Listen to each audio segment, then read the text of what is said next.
So hello students, welcome again on my YouTube channel. आज हम बात करेंगे चैप्टर नंबर 9 इंटरनेशनल ट्रेड की।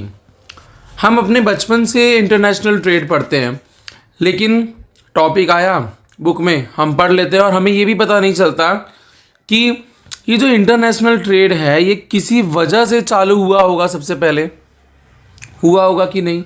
लेकिन हम अपने दिमाग में क्वेश्चन लाते ही नहीं है। हमें खाली क्या पता चलता है, इंटरनेशनल ट्रेड हम पढ़ रहे हैं, बस हम पढ़ रहे हैं, इसका मतलब ये होता है। बट वो क्यों चालू हुआ था, कोई रीज़न रहा होगा। तो वही रीज़न के बारे में हम सबसे पहले इंट्रोडक्शन में जानेंगे। वो रीज़न क्या था कि हम सब जानते हैं कि जो भी नेचुरल रिसोर्सेज होती है वो अलग अलग जगह पे अलग अलग होती है। फॉर एग्जांपल अगर मैं इंडिया की ही बात करूं तो इंडिया में अलग अलग स्टेट पे अलग अलग चीज़ें उगाई जाती हैं, ठीक है। कहीं बहुत ज़्यादा गेहूं उगता है तो कहीं चावल उगता है। तो अब जहाँ पे गेहूं उग रहा है वहाँ पे क्या चावल की ज़रूरत नहीं पड़ेगी ना। तो हम क्या करते हैं, एक स्टेट दूसरे स्टेट से खरीदता है। सेम वैसे ही अलग अलग कंट्री में चीज़ों जो नेचुरल रिसोर्सेज है वो भगवान ने अलग अलग कंट्री को अलग अलग चीज़ें दी हैं। फॉर एग्जांपल अगर मैं इंडिया की बात करूँ तो काफ़ी हद तक हमारे यहाँ पे वीट और शुगर कैन उगता है जो हम दूसरे कंट्रीज़ को एक्सपोर्ट करते हैं। और कुछ चीज़ें ऐसी भी है जो हम दूसरे कंट्री से इंपोर्ट करते हैं। इससे क्या होता है कि दोनों कंट्री का जो डिमांड है वो पर्टिकुलर चीज़ की वो सेटिस्फाई होती है। इस कारण की वजह से इंटरनेशनल ट्रेड चालू हुआ था। ये इंटरनेशनल जो ट्रेड है, जो नाम पड़ा है वो भले तुम्हें मॉडर्न लगता हो, बट ये जो कॉन्सेप्ट था ना इंटरनेशनल ट्रेड का, ये पहले से ही एंशियंट टाइम से ही बहुत फेमस था। और इस वजह से वो चालू किया गया कि जो कंट्री में किसी चीज़ की कमी पड़ती है वो दूसरी कंट्री से ले सकता है। बट कमी का दो चीज़ हो सकती है। फॉर एग्जांपल अगर कंट्री में वो चीज़ उगती ही नहीं है, वो चीज़ प्रोडक्शन ही नहीं होता उस चीज़ का, तो भी वो दूसरे कंट्री से लेगी। या फिर वो चीज़ों का प्रोडक्शन होता है, बहुत कम होता है, तो भी उसे दूसरी कंट्री से लेना पड़ेगा। अगर मैं बात करूँ मुझे कि अगर कोई चीज़ मुझे खुद की कंट्री से बहुत महंगा मिल रहा है तो ऑफकोर्स मैं दूसरी कंट्री से मंगाऊंगा। खुद की कंट्री से क्यों महंगा मिल रहा है, क्योंकि उसका प्रोडक्शन बहुत कम है और डिमांड बहुत ज़्यादा है। तो इस वजह से यहाँ पे इंटरनेशनल ट्रेड हमने स्टार्ट किया। नाउ इंटरनेशनल ट्रेड का मतलब होता है कि कोई भी लोग या कोई भी इंस्टीट्यूशन एक कंट्री का दूसरे कंट्री के लोग या दूसरे कंट्री को कोई इंस्टीट्यूशन या बिजनेस के साथ जब कोई बिजनेस ट्रांजेक्शन करता है उसको बोलते हैं इंटरनेशनल ट्रेड या फॉरेन ट्रेड। पूछ लिया व्हाट इज फॉरेन ट्रेड, आप बोलोगे ये तो पढ़ा ही नहीं है। तो दोनों नाम याद रखना, इंटरनेशनल ट्रेड भी और फॉरेन ट्रेड भी। Now next one is the importance of international trade. दो डेफिनेशन दी है, थॉमस ने भी कुछ कहा है वही सेम चीज, और ऊपर जो दो लाइन का है वो भी डेफिनेशन है। आप उन दोनों में से एक लर्न कर सकते हैं। Okay, now importance. First point, benefit of division of labour and specialisation. देखो वही चीज़ वहाँ पे भी वही बात हुई, यहाँ पे भी, कि अलग अलग कंट्री अलग अलग चीज़ों का प्रोडक्शन कर सकती है और वो उन चीज़ों का प्रोडक्शन करने में बहुत एक्सपर्ट होती है। तो जिस कंट्री को ज़रूरत होती है वो इंपोर्ट करती है, जो कंट्री को भेजना होता है, एक्सपोर्ट इंपोर्ट दोनों चलता रहता है। तो यहाँ पे एक्सपोर्ट और इंपोर्ट के कारण हम अपने लेबर्स का भी सप्लाई कभी कभार करते हैं। अगर कुछ लेबर ज़्यादा अच्छे हैं तो हम उनको दूसरी कंट्री में भी भेज सकते हैं, आ रहा है समझ में। और हम दूसरी कंट्री को दिखाते हैं कि हमारे लेबर्स के अंदर कितना स्पेशलाइजेशन है, कितना स्किल है। इससे लेबर का डिवीज़न भी होता है और उनका जो काम करने का जो एक मेथड है ना उसका भी डिवीज़न होता है। दूसरी कंट्री वाले भी समझते हैं कि वहाँ के लेबर्स इन चीज़ों के साथ कैसे काम करते होंगे, उनके पास कैसी स्किल्स होगी। जैसे आसाम में, हमारे आसाम में सारी चीज़ें बम्बू की बनती हैं, तो वो हर चीज़ कैसे बम्बू का बनाते हैं वो उनके अंदर एक स्पेशलाइजेशन है जो दूसरी कंट्रीज़ को पता चलता है। और फिर दूसरी कंट्री वाले वो चीज़ों का डिमांड करते हैं, जहाँ फिर क्या होता है कि कंट्री से लेबर दूसरी कंट्रीज़ में जाते हैं। यही है आपका फर्स्ट पॉइंट, जिससे कंट्री को भी फ़ायदा होता है और पर्टिकुलर लेबर को भी फ़ायदा तो होता ही है। Second point is development of under developed country. अगर कोई कंट्री बहुत आगे है, ठीक है, और कोई कंट्री अभी धीरे धीरे डेवलप कर रही है, डेवलपिंग, जैसे India as a developing country, developing मतलब चालू है अभी उसका डेवलप, तो वो दूसरे कंट्री से मॉडर्न टेक्नोलॉजी, मशीनरी इंपोर्ट कर सकती है और अपना भी डेवलपमेंट ज़्यादा से ज़्यादा जल्दी तेज़ी से ग्रोथ कर सकती है। तो वही कहा कि जो कंट्री अंडर डेवलप्ड है वो भी डेवलपमेंट कर सकती है। किसकी वजह से? इंटरनेशनल ट्रेड की वजह से।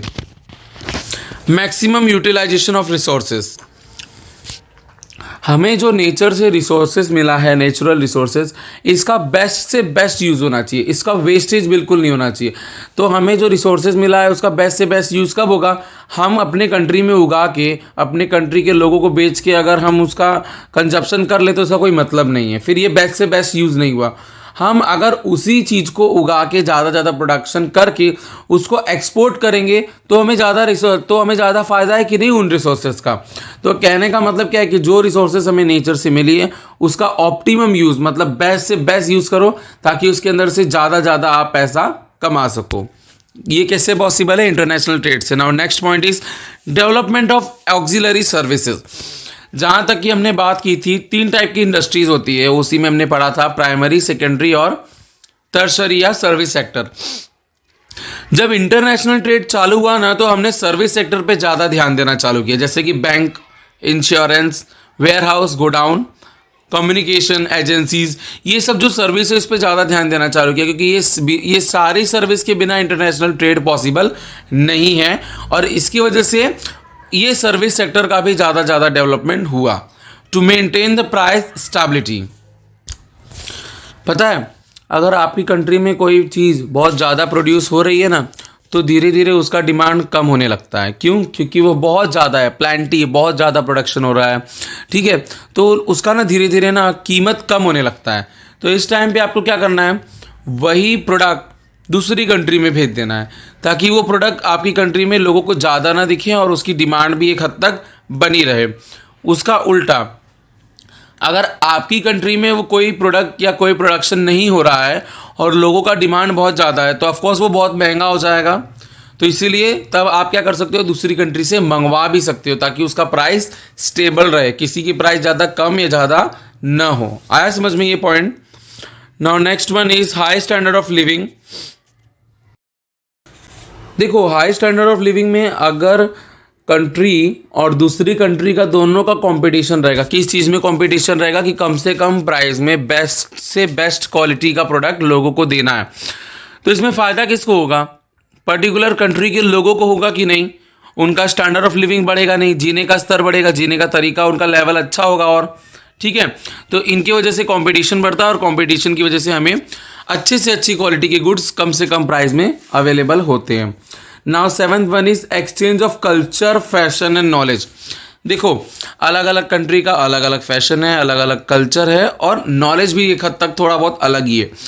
अगर इंटरनेशनल ट्रेड होता है, कंट्री एक दूसरे के अंदर आती जाती हैं, कंट्री की चीज़ें आती जाती हैं, कंट्री के लोग आते जाते हैं, तो इससे क्या होता है? हमारा कल्चर, फैशन एंड नॉलेज एक कंट्री से दूसरी कंट्री में जाता है कि नहीं? हालांकि इंडिया का कल्चर देखें तो इंडिया का नॉलेज, कल्चर और फैशन अब हर कंट्री में जा रहा है।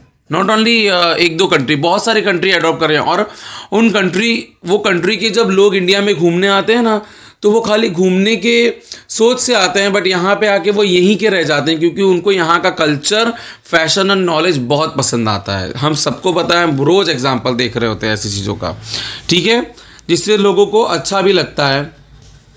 Now next one is helpful in calamities. For example, particular country में कोई भी कैलामिटी आ गई, नेचुरल या मैन मेड, ठीक है, ड्रॉट आ गया, अर्थक्वेक आ गया, साइक्लोन आ गया, तो ऐसी चीज़ों में एग्रीकल्चर का तो पूरा ख़राब हो जाता है। एग्रीकल्चर जो भी प्रोडक्शन है, जो भी चीज़ें हैं, बाढ़ आने से गोडाउन्स में रखी हुई चीज़ें ख़राब हो जाती है। तो इसमें क्या होता है, अगर पूरी कंट्री का ये हाल हो तो दूसरी कंट्री जो थोड़ी ठीक ठाक है वो मदद कर सकती है ना। तो इसीलिए कोई भी आपदा आती है ना, कोई भी मुश्किल आती है, उस टाइम पे भी इंटरनेशनल ट्रेड्स की वजह से हम एक दूसरे से हेल्प, एक दूसरे कंट्री एक दूसरे की हेल्प कर सकती है। Now next one is world as a market. जब हम इंटरनेशनल ट्रेड करते हैं ना तो हमारे लिए जो ये पूरा वर्ल्ड है ना, कि मार्केट बन जाता है। आ रहा है समझ में?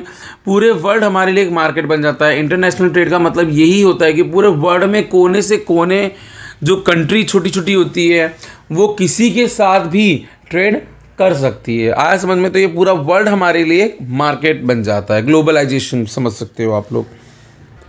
देखो, हर कंट्री यही चाहती है कि उनका एक्सपोर्ट बढ़े। क्यों?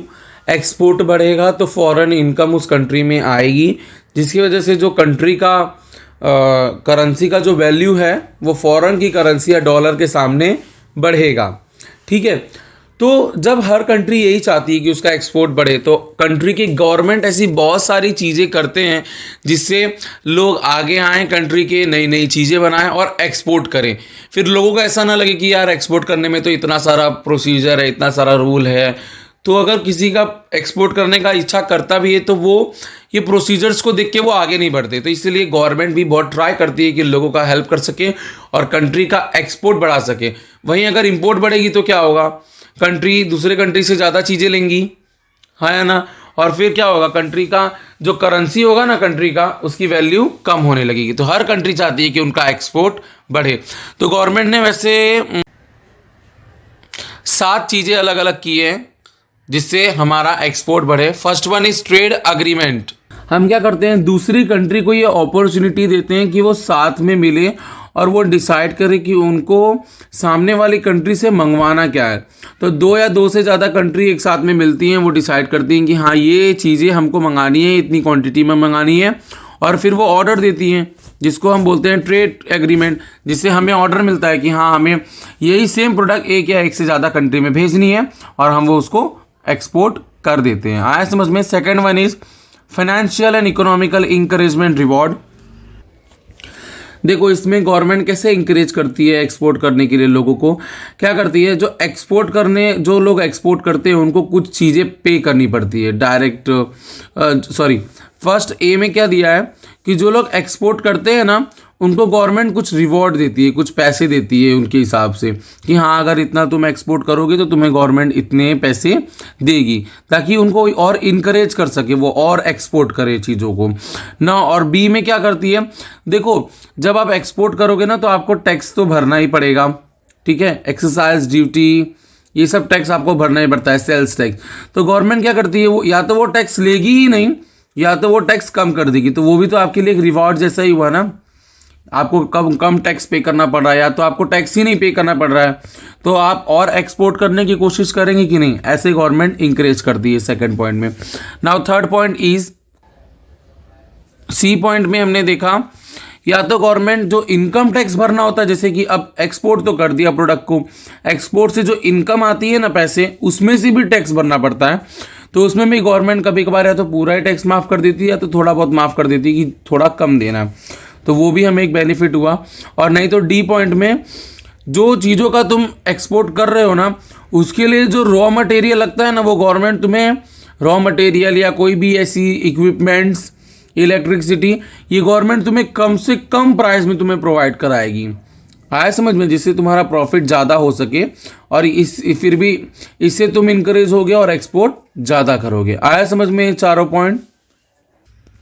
गवर्नमेंट ना कुछ प्रोमिसेस करती है कुछ लोगों से कि हाँ अगर आप इतने अमाउंट का प्रोडक्ट या इतने अमाउंट का चीज़ दूसरे कंट्री को भेज रहे हो तो आपको ये बेनिफिट्स हम देंगे। ये गवर्नमेंट प्रॉमिस करती है, पहले से प्री डिसाइडेड होता है। जैसे कि क्या क्या प्रॉमिस करती है कि हाँ अगर आपको लैंड खरीदना है आपकी फैक्ट्री एस्टाब्लिश करने के लिए, तो आपको वो लैंड हम सस्ते में देंगे, आपको सब्सिडाइज रेट, मतलब जो रेट होगा उसमें से थोड़ा रेट कम करवा देंगे, ऐसा गवर्नमेंट बोलती है, पहले से ये प्रॉमिस करके रखती है। दूसरा, या तो अगर आपको फैक्ट्री एस्टाब्लिश करनी है, ज़मीन है आपकी लेकिन बहुत सारी चीज़ें लीगल प्रोसेस होता है, तो गवर्नमेंट उसके लिए भी, लीगल प्रोसेस के लिए भी थोड़ा हेल्प कर देती है कि हाँ हम इतना लंबा लीगल प्रोसेस नहीं चलाएंगे, आपको हम बेनिफिट देंगे फैक्ट्री एस्टाब्लिश करने में।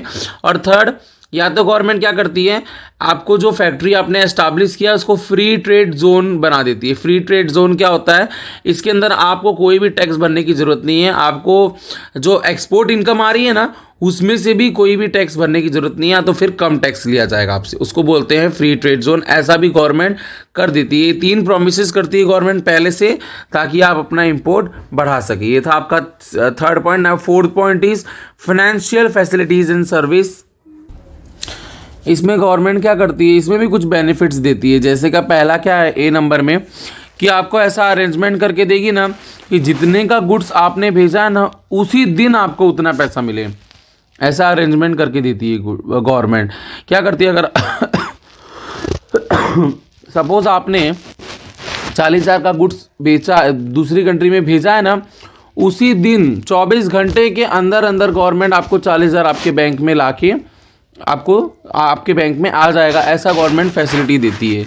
बी में क्या लिखा है, देखो हर दिन ना फ्लक्चुएशन, रेट में फ्लक्चुएशंस आती है। जैसे डॉलर के सामने हर दिन रुपीज़ का जो वैल्यू होता है वो कम ज़्यादा होता है, जिसकी वजह से बिजनेस में कभी कभार बहुत बड़ा लॉस या बहुत बड़ा प्रॉफिट भी हो जाता है। लॉस ज़्यादातर होता है। तो गवर्नमेंट प्रॉमिस करती है कि जिस रेट पे आपने अग्रीमेंट किया था उसी रेट पे आपको पैसे मिलेंगे और एक्सचेंज रेट से आपकी वैल्यू को कोई भी फ़र्क नहीं पड़ेगा। इससे भी हमें फ़ायदा मिलता है। सी, गवर्नमेंट ऐसा अरेंजमेंट करती है कि इंपोर्टर को गुड्स इजीली मिल जाए। अब इसमें हमारा क्या फ़ायदा है, इंपोर्टर को गुड्स इजीली मिल जाता है ना, तो इंपोर्टर फटाफट पैसे भी पे कर देता है। आ रही है बात समझ में? इंपोर्टर फटाफट पैसे पे कर देता है और हमें पैसे मिल जाते हैं, जिससे हमें इंकरेजमेंट होती है। और फोर्थ क्या करती है गवर्नमेंट, इंपोर्टर की तरफ से गारंटर बनती है एक्सपोर्टर के लिए कि हाँ हम आपको पैसा देंगे। इंपोर्टर की तरफ से गारंटर बनेगी एक्सपोर्टर्स के लिए कि हाँ अगर इन केस इंपोर्टर ने कोई भी प्रॉब्लम किया पैसा देने में तो हम आपको आपका पैसा पूरा दे देंगे, ऐसा गवर्नमेंट इंकरेज करती है। तो ये सब भी बेनिफिट गवर्नमेंट दे रही होती है। Now next one is non economic facilities. अभी तक आपने जितना भी देखा ना उसमें इकोनॉमिक फैसिलिटीज थी, फिफ्थ पॉइंट में ही बोल दिया नॉन इकोनॉमिक फैसिलिटीज। गवर्नमेंट कुछ ऐसी बेनिफिट देती है जो नॉन इकोनॉमिक, जिसमें पैसे से रिलेटेड नहीं होता, डायरेक्ट इकोनॉमिक के लिए होता है। जैसे कि फर्स्ट पॉइंट, एक्सपोर्टर को बराबर इंफॉर्मेशन देना सारी चीज़ों की। ये भी तो एक बहुत बड़ा बेनिफिट है ना, जरूरी थोड़ी ना कि पैसे से ही बेनिफिट मिलता है।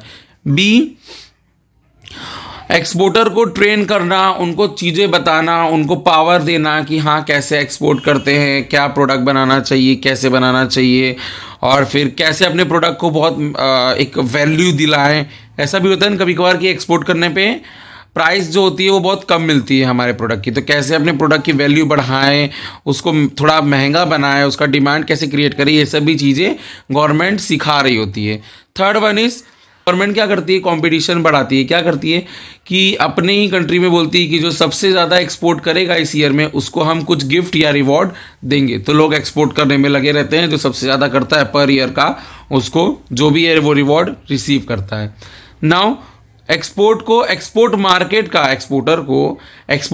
का पूरा नॉलेज। अब जैसे कि मैं नया कोई बिजनेस हूँ, मैं पहली बार एक्सपोर्ट कर रहा हूँ, मेरे को इन्फॉर्मेशन तो चाहिए ना एक्सपोर्ट मार्केट का, मेरे को तो कुछ पता ही नहीं है, तभी भी गवर्नमेंट हेल्प करती है। नाउ लास्ट वन इज, फिर गवर्नमेंट क्या करती है, कभी कभार जो फैक्ट्रीज है जो चीज़ें बना के यहाँ पे अपनी ही कंट्री में बेचती है, वहाँ पे ना कुछ स्ट्राइक और लॉकआउट करा देती है एज एन इलीगल एक्टिविटी के हिसाब से। तो अब आप प्रोडक्शन तो कर सकते हो वहाँ पे, लेकिन वो प्रोडक्शन सिर्फ किसके लिए होगा, वो प्रोडक्शन जो प्रोडक्ट आप प्रोडक्शन कर रहे हो वो खाली एक्सपोर्ट कर सकते हो, आप अपनी कंट्री में नहीं बेच सकते हो। तो इसके लिए भी गवर्नमेंट कभी कभार ये सब भी फैसिलिटीज़ प्रोवाइड करती है। ये सब नॉन इकोनॉमिक फैसिलिटीज़ है। इन सब फैसिलिटीज़ में गवर्नमेंट ने किसी प्रकार का पैसा इन्वॉल्व नहीं किया है फैसिलिटी या बेनिफिट्स में। Now next one is special economic zone, most important. Okay, आज की वीडियो में हम खाली 5 पॉइंट तक देख रहे हैं, बिकॉज 6 पॉइंट जो है स्पेशल इकोनॉमिक जोन ये थोड़ा डिटेल में जाने वाला है, बहुत ही इंपॉर्टेंट पॉइंट है 6 और 7, और इसको हम अपनी नेक्स्ट वीडियो में देखेंगे। तो स्टूडेंट्स, आपको अगर किसी प्रकार का कोई भी डाउट हो तो प्लीज़ कमेंट में जाइए और हमें बताइए कि आपको ये डाउट हो रहा है, हम उसको वापस एक्सप्लेन करेंगे अपनी नेक्स्ट वीडियो में। और प्लीज़ लाइक कीजिए, सब्सक्राइब कीजिए, शेयर कीजिए, कमेंट कीजिए, दूसरों की मदद कीजिए, मेरा सपोर्ट कीजिए। Okay, thank you.